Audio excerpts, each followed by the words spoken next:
పెద్దలు కీర్తిశేషులు అనంత వెంకటరెడ్డి గారు మనందరికి కూడా దూరమై 25 సంవత్సరాలు కూడా పూర్తి కూడా అయింది. 25 సంవత్సరాలైనా కూడా ఆయనను మనమందరూ కూడా మననం చేసుకుంటామంటే ఆయన యొక్క వ్యక్తిత్వం యొక్క కారణం అని కూడా చెప్పక తప్పదు. అంతేకాదు ఆ రోజు ఆయన రాజకీయాల్లో ఉన్నప్పుడు రాయలసీమలో ముఖ్యంగా అనంతపురం జిల్లాలో కూడా ఫ్యాక్షన్ పాలిటిక్స్ కూడా పెట్టింది పేరు కూడా. అటువంటి ఫ్యాక్షన్ పాలిటిక్స్ అనేది ఉన్న సుదీర్ఘ కాలము రాజకీయాల్లో కూడా ఉండినాను. అనేకమైన ఎలక్షన్లో అభ్యర్థిగా నిలబడినాను. ఓడినా గెలిచినా కూడా ఒక శాంతి అనేది చాలా ముఖ్యమని చెప్పి ముందుకు పోయేదే కాకుండా ఎక్కడ కానీ వివాదాలకు అనేది కూడా తావీయకుండా కూడా ఆయన యొక్క సుదీర్ఘమైన రాజకీయ జీవితంలో కూడా ఉన్నాడు.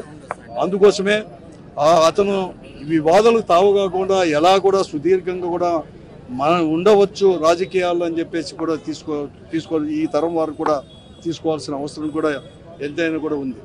అదే కాకుండా ఆ రోజు ఈ డిఆర్డిఏ జిల్లా డిపిఏపి జిల్లాని డిడిపిగా చేసే దాంట్లో కూడా ఆయన యొక్క ప్రముఖమైన పాత్ర కూడా ఉంది.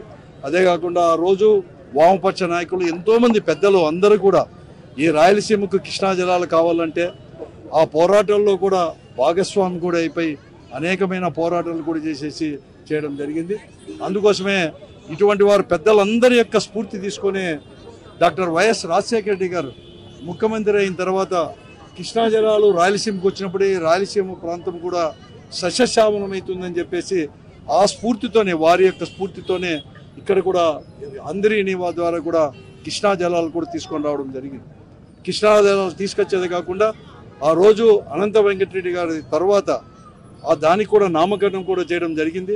కానీ రాజకీయ కారణాల వలన కక్ష కారణాల వలన అది ఏదో అనంత వెంకటరెడ్డి గారు పేరు చెప్తేనే అందరి నీవు అంటే రాజశేఖర రెడ్డి గారు మతికొస్తారేమో అని చెప్పేసి పేరునైతే తొలగించారు. కానీ పేరును తొలగించేదే కాకుండా ఒక ప్రధానమైన లక్ష్యం ఈ రాయలసీమలో ఉండే కరువు ముఖ్యంగా తాగునీరు సాగునీరు అందించాలని చెప్పి లక్ష్యంతోనే పెద్దలందరూ కూడా సుదీర్ఘమైన పోరాటం చేశారు కృష్ణా జలాలని.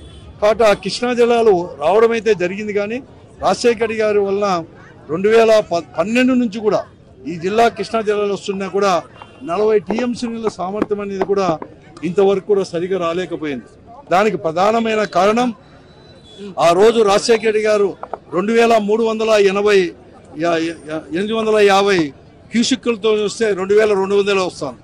అందుకోసమే జగన్మోహన్ రెడ్డి గారు ముఖ్యమంత్రిగా ఉన్నప్పుడు మేమందరూ కూడా ఈ జిల్లాకు 21 వచ్చినప్పుడు ఏదైతే లక్ష్యంతో హంద్రీనివా తీసుకొని వచ్చేసామో ఆ లక్ష్యం అనేది కూడా కేవలం 100-120 రోజుల్లోనే 40 టీఎంసీలు సామర్థ్యంతో ఎత్తిపోయాలంటే దానికి 10,000 క్యూసిక్కులన్నా కూడా అవసరం అని చెప్పి అంటే వెంటనే 6,300 కూడా జీవో కూడా ఇవ్వడం జరిగింది. కానీ ఈరోజు ప్రస్తుతం ఉన్న ప్రభుత్వం ఈ కూటమి ప్రభుత్వం దాని అనేది కూడా ఆ జీవోను మళ్ళీ కూడా రద్దుపరిచి మళ్ళీ కూడా 3,850 క్యూసిక్కులకు మాత్రమే పరిమితం చేస్తున్నారు. దానివల్ల ఏదైతే హంద్రీనివా తీసుకొచ్చామో ఆ లక్ష్యం అనేది కూడా నెరవేరుది. కాబట్టి ఈ ప్రభుత్వానికి నేను ఈ జిల్లా ప్రజల తరపున రాయలసీమ ప్రజల తరపున మేమందరూ కూడా ముక్త కంఠంతో మేము మనవి చేస్తున్నాం. వీలుంటే 10,000 క్యూసిక్కులు చేయండి, లేకుంటే జగన్మోహన్ రెడ్డి గారు ఇచ్చిన జీవో ప్రకారం ఆ రోజు టెండర్లు పిలిచిన ప్రకారం 6,300 క్యూసిక్కులతో తీసుకొని రావాలని చెప్పేసి ప్రత్యేకంగా ఈ సందర్భంగా ఈరోజు ఆయన వర్ధంతి సందర్భంగా 25వ వర్ధంతి సందర్భంగా మేమందరూ కూడా ఈ ప్రభుత్వానికి కూడా ప్రత్యేకంగా మనవి చేస్తున్నాం. లేకుంటే మాత్రం అందరూ కలిసి కూడా ఆ రోజు పెద్దల యొక్క స్ఫూర్తితో మరొకమారు అది వెడల్పు చేసి ఆ స్ఫూర్తి ఏదైతే ఆ ఫలితమని కూడా ఈ ప్రజలకు ఈ రాయలసీమ ప్రజలకు అందించడానికి మేమందరూ కూడా కృషి చేస్తామని చెప్పేసి కూడా ఈ సందర్భంగా మేము